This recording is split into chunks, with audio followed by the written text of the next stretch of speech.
위원장님이 언론은 이제 미쳤다 이런 말씀했는데 저희는 이제 그 법조계도 미쳤다.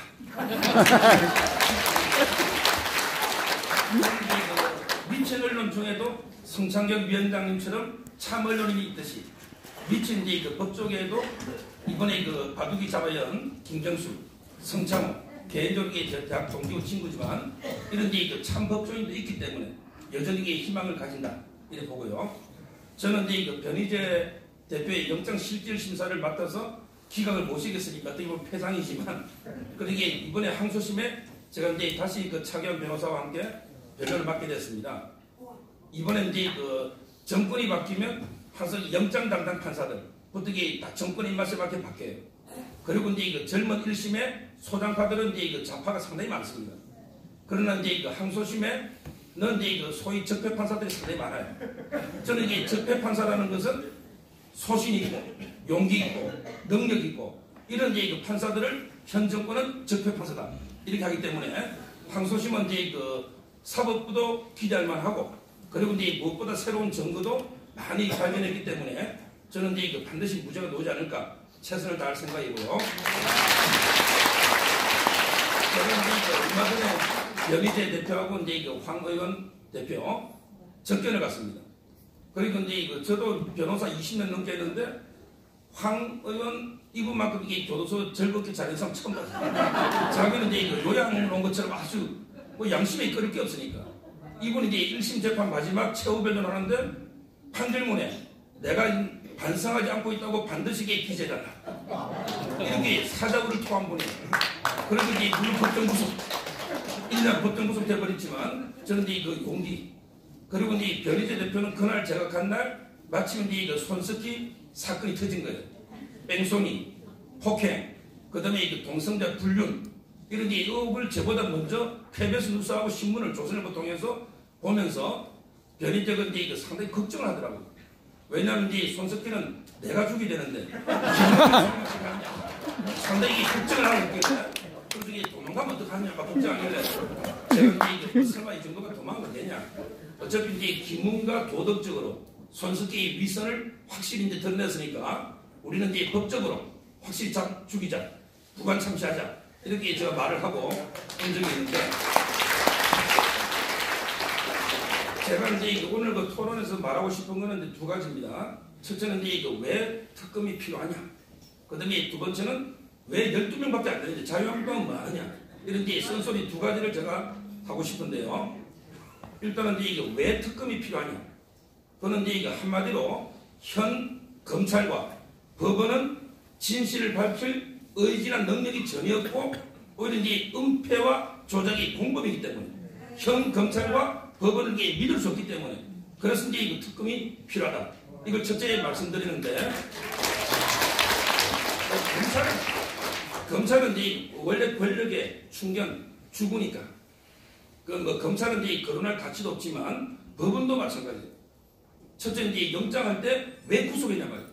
지금 이제 제가 통계를 보니까 명예훼손으로 이제 기소된 사람이 17,401명 중에 사전 구속영장이 3명 0.017%.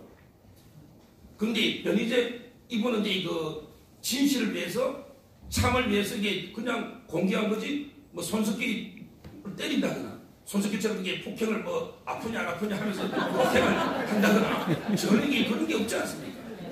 조금 전에 이제 그 위원장도 말씀했지만 언론인이 262명이 구속된데 OECD 중에는 이제 그 변희재가 유일한 이게 구속이에요. 무기평등의 원칙이 가장 중요한 거 아닙니까? 이런 이제 변희재도 언론이고 손석희도 언론이에요. 다만 이게 조금 더 햇살가 크다고 해서 그럼 이게 무조건 법으로 재갈을 물리는 게 맞느냐?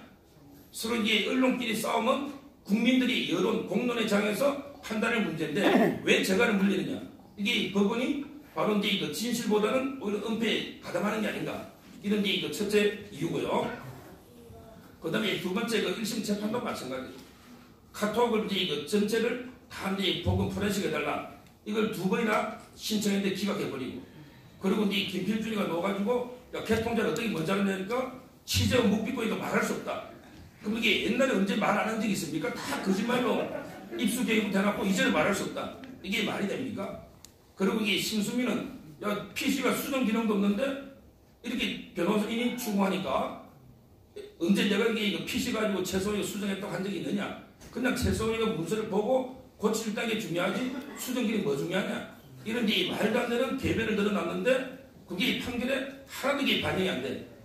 그래서 이제 영장이든 1심 판사든 과연 이게 진실을 밝힐 의지보다는 오히려 이게 정권의 은폐에 동조한 게 아닌가. 이게 바로 특검이 필요한 첫째 이유입니다.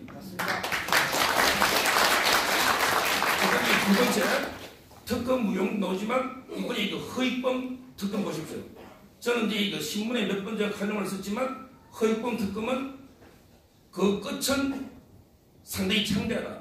시작은 미약했어요. 시작할 때 이게 우려도 많았어요. 설마 이게 허위범 특검이 사상 최대 약체 특검 아니냐. 그래서 이제 이거 지지율이 그때 문통이 뭐 가짜 지지율이 몰라도 한 70% 육박할 때 이런 게 70% 지지율 육박하는 살아있는 집권 2년차 권력을 상대로 과연 이게 진실을 파헤칠 수 있겠는가? 이런 게 우려도 많았고 상당히 걱정도 많았잖아요. 근데 그때 저는 허위범 특검을 믿었어요. 왜냐하면 이게 그분은 오로지 증거가 가르치는 대로 당당히 나아가겠다. 수많은 이제 인적, 물적 증거가 가르치는 방향대로 나아가겠다. 실제 이게 엄청나게 고생을 많이 했거든요. 근데 이번에 보십시오. 제대로 이게 그 8,840만 건 제대로 이게 그 다 진실을 밝혀내고 김경수 바로 이게 그 구속 법정 구속을 시킨 거 아닙니까? 예를 들어 이제 그 김경수는 자기는 이게 그 컴퓨터 업무방해로 구속된 일이 한 건도 없다지만 그런 게 좀 거짓말이에요. 정유라도 이게 그 업무방해로 그것도 이게 잘못된 저는 이게 이대 부정이 박도 가짜뉴스라 보지만 정유라도 이게 업무방해로 된 거고요.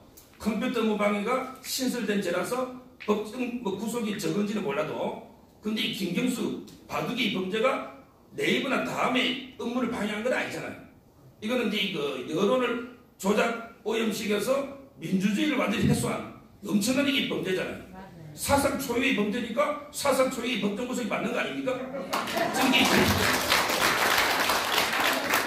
그래서 이제 첫째 특검이 필요한 이유는 좀 전에 이게 말한 것처럼 검찰은 오히려 이제 조작의 공범이고 그리고 이 법원도 방조 내지 공범이기 때문에 믿을 수 없고 결국 이제 허위범 특검의 예처럼 야당이 주도하는 특검이 되면 진실에게 밝혀질 수밖에 없다. 이게 바로 첫째 이유고요. 자, 그 다음에 두 번째. 그러면 이제 왜 특검법이 12명밖에 안 되는가? 저는 이게 도저히 납득이 안 되는데 제가 보니까 우리 조원진 의원님하고 그다음에 무소속 서청원 의원 빼고 나면 이제 자유한국당이 10명밖에 안 되잖아요. 근데 이게 말이 됩니까? 저는 이제 도저히 납득이 안 되는 게 이미 태블릿 PC의 조작은 만천하에 드러나고 있는데 증거가 이걸 이게 뭐가 무서워서 왜 그 발의에 서명을 못하는지 이런 게 이해가 안 되고요. 저는 이제 자유한국당에 묻고 싶은 게 첫째 뭐 황교안 전 총리 이분들이 자꾸 이런 이야기만 나오면 무조건 이게 미래로 통합으로 나가야 된다 하면서 계속 얼무부리는데 저는 이제 이런 부분은 명쾌하게 특검을 통해서 진실을 밝혀야 된다. 이런 부분을 반드시 해야 된다. 이렇게 말씀을 드리고 홍준표도 마찬가지입니다. 홍준표도 이제 뭐 박근혜 대통령 석방도 하겠다는데 저희가 이제 정권의 은혜에 기대서 사면으로 석방돼야 되겠습니까?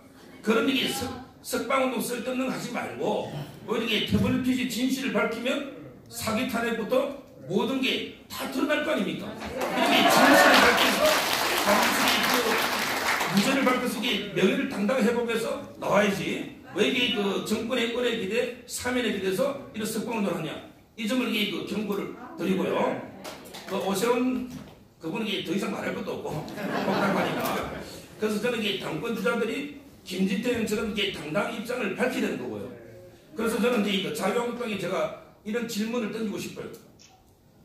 첫째는 이제 진실과 정의에 눈을 감고 관계 거짓과 불의에 부합해서 대한수권연맹이 될 수 있겠는가? 이런 첫 번째 비판을 하고요. 그 다음에 두 번째 가시밭길로 가더라도 칼날위에 서더라도 정말 불의한 권력에 타협하지 않고 싸우지 않고 어떻게 대한수권연맹이 되겠는가? 이런 또 질문을 던지고 싶고요. 마지막으로 이게 오로지 자신의 기득권이나 안위만 추구하는 이런 게 웰빙 정당으로 과연 이게 되겠는가? 이런 게 제가 엄중한 이런 게 세 가지 질문을 자유한국당에 던지면서 지금처럼 이렇게 절박감 없이 이런 식으로 가면요 절대 이 정권 교체 불가능합니다. 지금의 이게 정말 자성이 된다. 그럼 마지막으로 한 말씀만 더 드리면 태블릿 PC가 누구 거냐? 이거는 제가 노성일의 인터뷰를 봤어요. 노성일이가 고영태하고 둘이가 가짜에 퍼뜨리면서 처음에 공개한 거 아닙니까? 그래서 아마 고영태가 외국에 도망갔다가 아마 10월 27일 날 2016년 공항에 내려가지고 짐을 챙기면서 노성일과 고영태가 했던 대화입니다. 그때 노성일이가 경향신문에 한 인터뷰예요. 노성일이가 고영태 보고 뭐라 했냐면 야 이게 며칠 전에 네가 그 블루케이 사무실에 놓고 최소한 그 PC 있잖아요. 이게 보도대가 날린다면 제대로 챙겨야 되는 거 아니냐? 뭐 이런 식의 질문을 던지니까 고영태가 뭐라고 했냐면 절대 이 PC는 내게 아니다. 내가 놓고 온 게 디지털 카메라 하나 외에는 전혀 없다고 펼쳐뛰면서 나도 이게 최소한이 공격하려고 증거를 모은다고 모으던 놈인데 왜 책상에 태블릿 PC처럼 중요한 걸 남겨놓고 오겠냐? 이렇게 고영태가 말했다. 이걸 노성일이가 경향신문에 인터뷰를 한 거예요. 이 말은 가장 최초의 제보, 사기 제보, 고영태, 노성일도 이 PC를 최소한 게 아니다. 이렇게 말하고 있는 거 아닙니까? 근데 고영태도 안 믿는 PC를 왜 이게 판사는, 왜 이제 검사는, 이게 왜 지금 자유한국당 국회의원이든 누구든 왜 이게 최소한 거라고 믿고 있는지 도저히 납득할 수가 없는 거예요. 그래서 저는 항상 제가 하는 말이 있잖아요. 지금은 달이 올라가면서 해가 뜨고 있는데 저는 해는 즉 빛은 지금 일시 어둠이 지배하는 암흑의 시대지만 거짓이 지배하는 암흑의 시대지만 빛은 그리고 진실은 절대 거짓이나 어둠이 오래 지배하도록 두지는 않는 거예요. 저는 그 거짓 중에 대표적인 게 이 빛이고 이 빛은 반드시 진실이 밝혀질 것이다. 이렇게 말씀드립니다.